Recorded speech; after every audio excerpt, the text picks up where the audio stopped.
Praise the lord. ఈరోజు దేవుని వాగ్దానము, ఇట్టి స్థితిగల వారు ధన్యులు, యెహోవా తమకు దేవుడుగా గల జనులు ధన్యులు. కీర్తనల గ్రంథము 144వ అధ్యాయము 15వ వచనము. సహోదరి సహోదరులారా, ఈ వాక్యం బైబిల్లోని అత్యంత శక్తివంతమైన ధన్యత గురించి వివరిస్తుంది.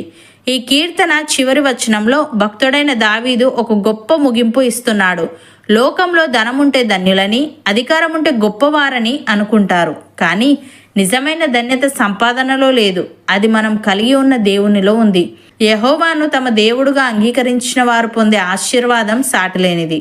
ఈ వాక్యాన్ని లోతుగా అర్థం చేసుకోవడానికి దీన్ని 2 ప్రధాన భాగాలుగా చూడవచ్చు.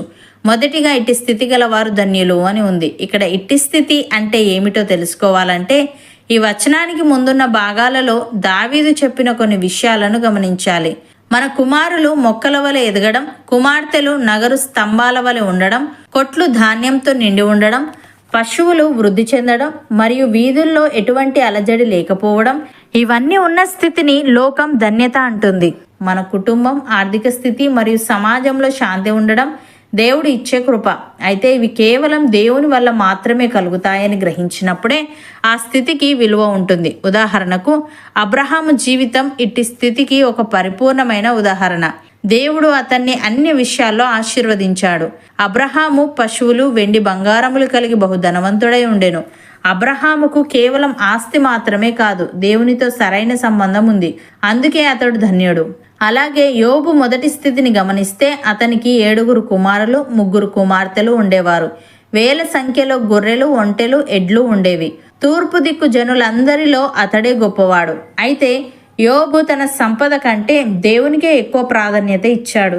శోధనలో కూడా దేవునిని దూషించలేదు. అందుకే దేవుడు అతనికి రెట్టింపు ఆశీర్వాదాలను ఇచ్చాడు. ప్రియులారా, ఈ ఉదాహరణలు ఒకే విషయాన్ని నిరూపిస్తాయి. దేవుడు మన పక్షాన ఉంటేనే ఈ భౌతిక ఆశీర్వాదాలకు విలువ ఉంటుంది. రెండవదిగా యెహోవా తమకు దేవుడుగా గల జనులు ధన్యులు అని ఉంది. ఇది అసలైన రహస్యం. పై వచనంలో చెప్పబడిన భౌతిక ఆశీర్వాదాలు ఉన్నా లేకపోయినా యెహోవా మన దేవుడైతే చాలు, మనం ధన్యులమే. ఎందుకంటే ఆశీర్వాదాల కంటే ఆశీర్వదించే దేవుడు గొప్పవాడు. లోకపు సంపదలు ఈ రోజు ఉండి రేపు పోవచ్చు, కానీ మన దేవుడు నిత్యము ఉండేవాడు. సర్వశక్తిమంతుడైన దేవుడు నా దేవుడు అని చెప్పుకోవడం కంటే గొప్ప ధన్యత మరొకటి లేదు. ఉదాహరణకు హబక్కూకు భౌతిక నష్టాన్ని చూస్తూ కూడా దేవునిలో ఆనందించగలిగాడు. ఇది యెహోవా తమకు దేవుడుగా గల జనులు ధన్యులు అనడానికి అత్యుత్తమ ఉదాహరణ. అంజూరపు చెట్లు పూయలేదు, ద్రాక్ష చెట్లు ఫలించలేదు, గొర్రెలు మందలు లేవు అంటే ఆర్థికంగా పూర్తి నష్టం. అయినను నేను యెహోవా యందు ఆనందించేదను, నా రక్షణకర్త అయిన దేవుని యందు సంతోషించేదను అని అన్నాడు. అనగా ఆశీర్వాదాలు పోయినా ఆశీర్వదించే దేవుడు తనతో ఉన్నాడు కాబట్టి హబక్కూకు ధన్యుడయ్యాడు. అలాగే పౌలు, శీల సువార్త ప్రకటించినందుకు కొట్టబడి చెరసాలలో వేయబడ్డారు.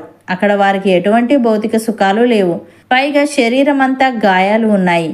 కాళ్లకు బొండాలు వేయబడి చీకటి గదిలో ఉన్నారు. అయినప్పటికీ వారు మధ్యరాత్రి వేళ దేవునిని ప్రార్థిస్తూ కీర్తనలు పాడారు.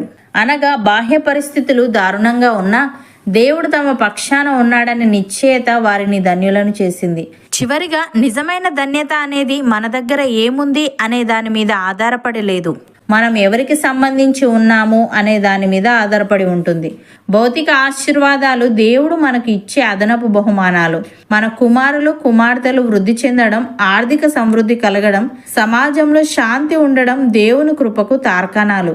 అయితే ఇవి నిత్యమైనవి కావు. సర్వశక్తిమంతుడైన యెహోవాను నా దేవుడు అని పిలుచుకునే అధికారం నిత్యమైనది.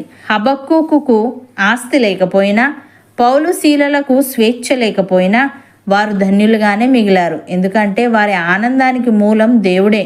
ప్రియులారా, ఈరోజు మీరు మిమ్మల్ని తక్కువగా ఊహించుకుంటున్నారా? నాకు ఏమీ లేదు, నేను ఎలా ధన్యుడను అని బాధపడుతున్నారా?